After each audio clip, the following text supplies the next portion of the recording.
the D'Amelio family. You gave away $300,000 for them to now give to all of their followers and their subscribers. And it was something unlike anything I've seen before, right? Because you had the rock, paper, scissors. I was so honored that you invited me and I was a part of that. And to come out here and actually see your team in action and see you, how you prepare, how the product actually ends up being delivered and how you interact with your audience, it's just something that I'm a really big fan of. So I'm curious, like in your mind, where the idea for Creative Games started and where you think it can go. And I know that's an ambiguous question. Yeah, no, I got you. So definitely where it started was it almost just blew my mind that no one is just getting a bunch of creators together to do stuff. So it started with, we flew some creators down for some Lastly video and that went well. And so then I decided to put 10 YouTubers in a giant circle and the last to leave it got 100 grand. And that went well. So then we decided to do the Battle Royale video where we flew down 32 YouTubers, put balloons above their head, and last YouTuber with the balloon popped won 100 grand. That was crazy. Yeah, and that one did really well. And so we saw that like people love these videos where we got a lot of their favorite creators together. And I was just like, how is no one else doing this? And so naturally we're just like, hey, YouTube, what if we got them together and just did a big rock, paper, scissors tournament?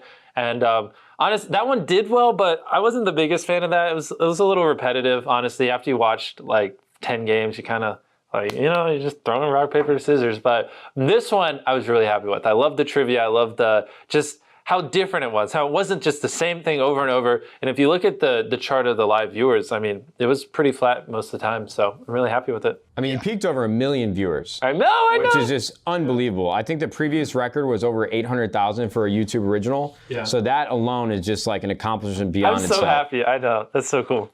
I mean, when you hold these events, I mean, you quite literally take over the internet. I mean, I can't even imagine what a feeling that must be for you. We just finished, not even, like 30 minutes ago. And yeah, we got them quick. We were like, all right, we're going to get hot off the press. Yeah. Hot off the press. I mean, I'm smiling a lot. I'm really happy. Like, I was just tweeting, like, I'm really happy when I put like multiple hearts in a tweet or something like that. But yeah, no, I'm just really happy. No, it was a lot of fun. I mean, I was not expecting the day to go the way that it did. I wasn't either. I'm a pessimist, so I thought like it was gonna be cringe. I was like, this sucks. No one cares about trivia. And then like after we did a few creators and we asked some questions, I was like, oh, this is kind of cool. Well, the fact that it was the closest number wins, that there was more of an opportunity where like those wild guesses could happen. Yeah, it was like really good trivia where if you had smarts, you could do well, but there was also a good balance of like, hey, if you're a good guesser, you got luck on your side. And there was good, is this cake or not cake? Yeah, like things like that, like are something that everyone can really resonate with, and it gave really everyone a chance that was in it. So, and I think Dixie popped off. I mean, what did you think about the D'Amelio family? Blew my mind with that one where it was Dixie D'Amelio versus MatPat, and a question came up like, list as many numbers in pi as you know, like 3.14, blah, blah, blah. And I was like, oh, Matt got it. Like this is MatPat in a question summarized. And then I just see Dixie just pick up her board. She just go, tsh. I'm like, no way. I was like, she's just writing random numbers. There's no way she's about to get this right. And then she got like one letter more or one number more than Matt. And I still can't believe that. That's I'm telling crazy. You, man, fresh out of high school. Like, that's what it's got to be. Like they blew up so quickly because of TikTok. And obviously they're doing so much more now. You can see that their family is very business focused and business minded, but they're so young. I mean, she was probably in math class a year ago going over these things and some of this like Dixie, history and geography. How old's Dixie? She has to be 20 something. There's no, is she 19? I don't even know. Oh, I thought her. Charlie's 16. Oh, I thought her and Charlie were twins. No, she's older than Charlie, but I don't think. Oh, they look so similar. I don't think she's. That's my fault. I don't think she's over 21. Dixie age. I would be surprised. Let's see. I thought they were twins. I'm mind blown. Yeah, she's 19. Yeah. Okay. I mean, so close enough. But yeah. If they come to you, I don't feel like Nate Chai is in the right range here. If they come to you and are like, hey, we're going to get your $300,000 to give away, what is the best way we can do this video? Because I feel like they're really trying to learn the YouTube space and build it out more. Would you give advice? Yeah, I don't want to say anything that would put down what they're doing. I mean, as long as I'm not saying that. Yeah, no, but whatever I say, people are going to be like, oh, well, then you should have done what Beast recommended. Like, yeah, just whatever is on brand and like creative enough and cool, Like if they just want to give 30 people 10 grand, that's cool, Okay. All right, well, I have a ton of other questions. Yeah, I was going to say, there's much more here than the original. I have to do this and thank Cash App because we love them so much. We even brought Ooh, God. It's not the money that you use, but we got to use it somehow, right? Yeah. This show is brought to you by Cash App. If you don't use Cash App, then fuck. I honestly shouldn't need this paper anymore. How many times I do this ad read? Yep. If you aren't following Cash App on Twitch, you are missing out on a load of opportunities to get free cash. Cash App hosts free cash giveaways all the time on their Twitch channel, so be sure to stay up to date for when they go live. See great content around gaming and free cash. You may even see some of your favorite 100 Thieves creators up there. Twitch.tv/Cash App is where it is at. Finally, we are stoked to be working with Cash App to support the Gamers Outreach Foundation. Oh, Cash App is going to love that. Now when you sign up for Cash App and use promo code THIEVES, THIEVES, that is THIEVES, not only will you receive $10, but Cash App will also donate $10. No way. To Gamers Outreach. Gamers Outreach. Which is a foundation that creates gaming cards for children so they can play video games when they're dealing with treatment in hospitals. So remember to use code THIEVES when you download Cash App from App Store or Google Play today. No read, I am not cutting that from the video, so don't even ask. Let's keep the show on the road. We got MrBeast for 45 more minutes. Well, I have a question. We got to press him with everything, and I mean everything. All right. Hit me. Open book. What do you think about Among Us? Love it. We've done like 4 videos that have gotten 20 million views each. Do you think it's here to stay? Oh, snap. All right, wait. I don't want to be quoted in like 6 months and like then, MrBeast doesn't know what he's doing. He thought Among Us would die. My verdict is, what does here to stay mean? Like, are you talking, is it still pulling like crazy views or average? Is it going to do a Fall Guys, what Fall Guys did? Or I don't think it's going to do so here's Fall Guys, up, down. I think Among Us is up, down, level off like halfway. And then fall. But that's way further down the road. So my career's not dead with Among Us? No. I think you'll keep pulling views for a few more months, yeah. Woo! That's all I need, and then on to the next one. And guess what? The best part about it, bro, Q4 monetization. There you go. It should last you until the end of the year. That's my prediction. For anyone that doesn't know, this is the best time of year. It's like Christmas came early in October because around Q4, that's when all the brands are spending their big dollars in marketing budgets, and that's when CPM's on YouTube, and that's where everybody cashes in. So it was really great for me for a long time when I was like a primarily Call of Duty creator because the game came out. Call of Duty came out at the same time every year, and for like iJustine, iPhone came out in September, so all the major viewership was just in Q4. Well, a lot of that correlates because Q4 ad rates are higher because that's when people buy products. So that's when companies also drop their products. So a lot of people share that same experience. I can't wait. You're clearly like a very intelligent individual, right? I mean, you probably have a lot of young kids. I would just say, when it comes to YouTube, I would say I am. But anything else, average. Well, I think you're selling yourself short and doing yourself disservice. And I know you're humble, and that's one of the things that I think resonates with me the most. It's like last night, Jimmy drove us back to our hotel and all of his boys stayed and played basketball. Like I was like shocked because if we were talking about in the hotel, I'm like, if I were Jimmy, I would have said, one of you motherfuckers take them home or call an Uber or my manager's gonna do it. And I like, for me, it's like, those are the small things when I meet people. Thank you. Yeah. And I was just, that for me was incredible. So, or maybe I knew you were just gonna talk about it on the podcast, so. I'm kidding, kidding. 200 IQ. Meta, that's meta. Meta. Yeah, but what I'm getting at is like, you're clearly very smart, and I don't think anybody really understands how much diligence and how much work you do behind the scenes, right? Because it's one thing to have a really good idea. Yeah. It's another thing to optimize it to the algorithm for YouTube and really understand the data and your analytics. And so I think for people at home, they get to see this finished product.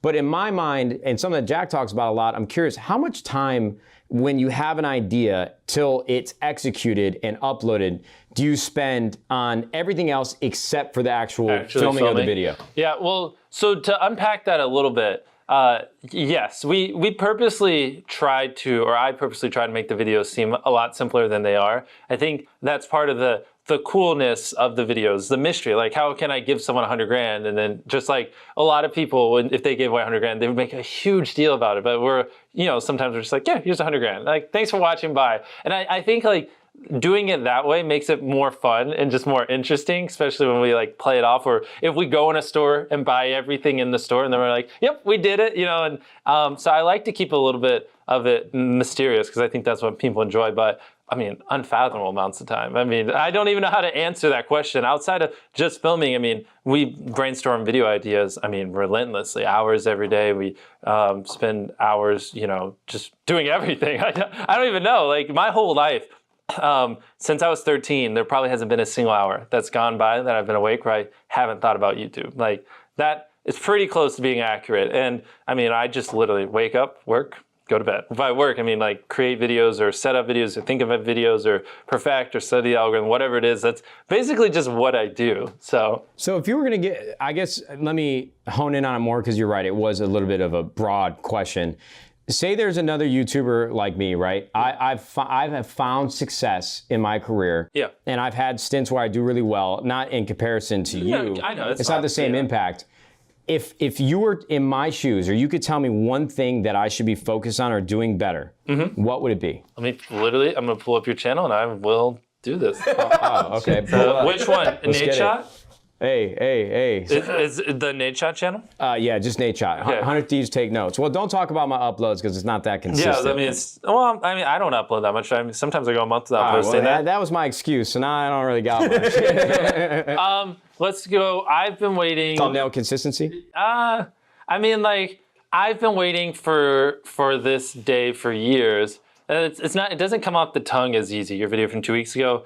The thumbnail is just your face with your hand. I don't really know what you're going for, so just out the bat from the clickbait, as a viewer, I'm not really enticed. I'm more confused, which is something a lot of people mistake. Like, confusion doesn't make people want to click sometimes. Like, people. See, that's always, I always thought that was my claim to fame, but now I think I need to rethink my entire life. I've heard so many people say that. It's like, so they'll purposely like make a title like a little vague or confusing, and the like thinking like, oh, the viewer's gonna click to want clarification, but more often than not, they just the video below it is just an accurate, not confusing, good video, and they just fucking click that one. You know what I mean? So that one, the clickbait doesn't really draw me in. Surprising my dad with the $10,000 vacation. That one, the title is good. And I mean, like, clickbait's relative, because one thing though is like, if someone enjoys your previous video, that also determines your CTR on your next video, because if they had a good experience, then they'll click on the next one. If they had a bad experience, doesn't matter how good your clickbait is, they're not gonna watch the next one. So, I mean, like, what's the retention like on these videos? Is it above 50%? I haven't looked at my analytics in 3 years. I'm willing to bet like the retention isn't as high, because like that one, the clickbait's fine. All right. Don't you do mine? Yeah, don't tear my life down. Okay, all right. I'm so self-conscious now. I've never felt self-conscious about my YouTube channel until now.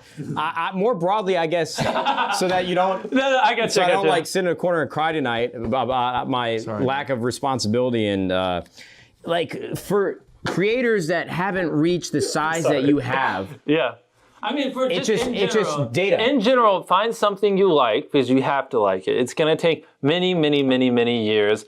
Step one, that. Step two, well, I guess, let me digress. It doesn't have to take many years, but it depends. Like, if you're not naturally entertaining like most people like me, and I'm sure you guys took a while to find your groove, it's going to take a while. There are some people that are just really funny, and like, it comes easy. But, so if you're not doing something that's just inherently fun to you, you're just quit. Just give up. Like, you gotta at least semi-enjoy what you're doing, or you're gonna quit long before it gets to the point where it brings in money or whatever else could be driving you. So find what you love, and then I would just hyper obsess. Make sure no one doing what you're doing is doing it better. Make sure the videos are as good as possible. I mean, there's a million little tips I could give you. Dude, you've got, I know. You just got a motor that just doesn't stop, well, like, man. one thing is like, a lot of people though, they underestimate effort in videos. They think things are a lot more basic than they are, but like, even if it's like halfway in a video, if there's just a 10-second clip that took you like 20 hours to film, like, people recognize that. And like, that is one thing that a lot of people undervalue, is like, viewers aren't stupid. They can tell when you half ASS, I don't know if I'm allowed to curse, a video, or if you like fuck really, shit, bitch. all right, shit, there you go, half-assed a video, or if you like really put in effort, and like, if they can tell you're putting in a lot of effort, they're gonna be more likely to click on future videos, and that snowballs. And because once you build that trust, they get to a point where it doesn't matter what you upload. They just know it's high effort, and they just know it's great, and they're just conditioned just to watch because you have a good track record. God damn. Send me to school, man. Shit. Hold up. Hey, Jackson, you taking notes over there? You really are taking notes. Writing it down. One of the co-founders of 100 Thieves is taking notes right now. Jimmy, I feel like you're putting on a clinic. I mean, this is what I do for fun. I literally like 2 days ago was in a mastermind with like 10 small YouTubers, and I was like, ask me anything. And like, it's funny because like, one of them would ask me a question, and sometimes I would just wait and I'd see what the other people say. And I'm like, yeah, that's what you would think. And I'm like, but that's completely wrong. And that's why most people don't know what they're doing. How many videos did you upload when COVID first started? From the span of February until I would say now. How many videos in comparison to what you normally? Before it definitely. So COVID at the start really hurt us because like testing wasn't a thing, and no one really knew. Like no one even knew if a mask did anything back then. And so I mean, literally what we did. I don't even think I ever said it publicly. Is we actually.